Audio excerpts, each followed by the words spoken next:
So now guys, it's my lunch at buti walang tao. So we will try this hype in TikTok, Facebook. This is from Sweet Leaf Tiramisu. Let's open it now. Tikman natin. This is 110 pesos. Oh, it's so yummy. So let's try a first bite.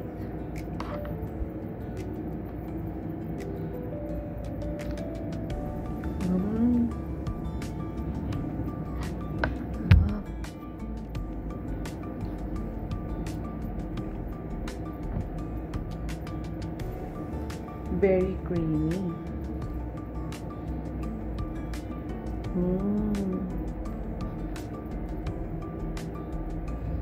So, ito, binili ko sa Parola kanina.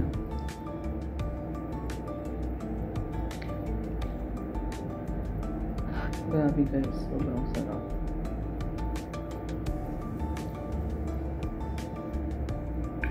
If you want to try this, you can visit their page, which is Sweet Leaf.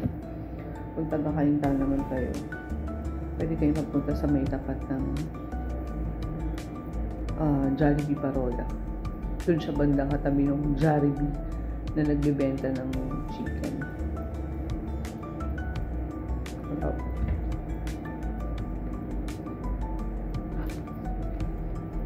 Solid. Worth it ang 110.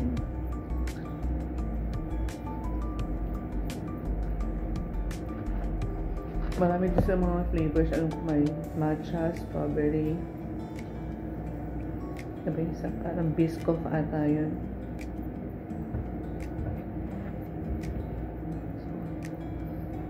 Stop na ako eh.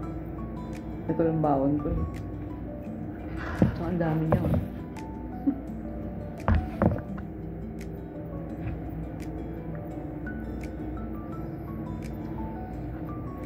Solid.